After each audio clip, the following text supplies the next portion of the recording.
Marrëdhëniet seksuale janë dy llojshme. Janë marrëdhënie seksuale solo ose me vetveten dhe marrëdhënie seksuale të partnerizuar. Kur është fjala te marrëdhënie seksuale të partnerizuar, marrëdhënia seksuale mundet me qenë me një partner dhe ka marrëdhënie seksuale që bëhen me disa partner. Marrëdhënia seksuale me disa partner ka emërtime të ndryshme. Njihet si marrëdhënie seksuale në grup, si treshe, si katërshe, si forma të ndryshme, varësisht kush çfarë e preferon.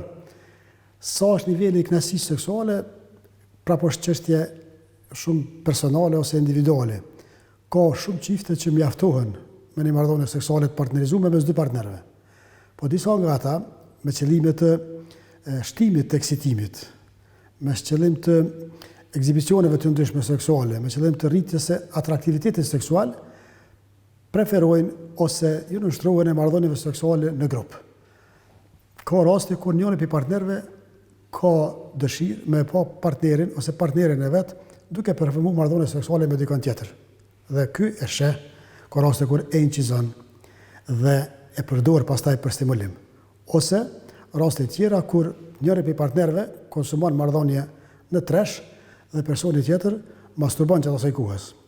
Ka raste kur çifte të ndryshme nëpër Evropë, edhe të na kohëve të fundit kam dëgjuar, por nuk ka dhëna të sakta, ku shkojnë enkas në naja të caktuar, në shtëpia të caktuar, 2, 3 ose 4 çifte dhe bëhen bashk, të gjitha ata sa janë 7 antar dhe konsumojnë marrëdhënie seksuale që quhet marrëdhënie seksuale grupore.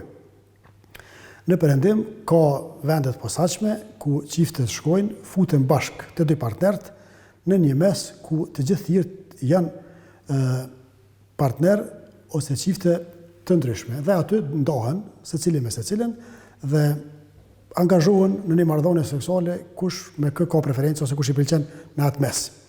Edhe aty partnerët e shohin njëri tjetrin, e krijojnë një imazh ose një pamje të partnerit vet preferuar duke bërë marrëdhënie seksuale me tjetrin dhe pastaj normal e shfrytëzojnë për përfitime gjatë marrëdhënieve tyne në çift.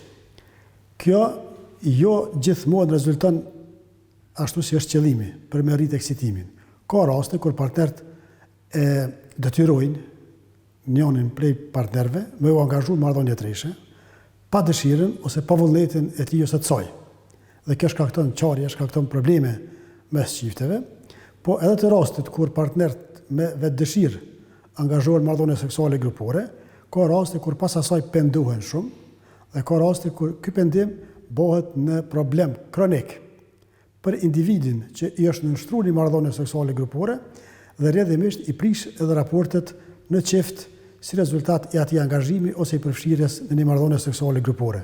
Pra është çështje shumë personale, çështje e preferencave që kanë individ edhe çiftet ndaj marrëdhënieve seksuale në grupe më të mëdha.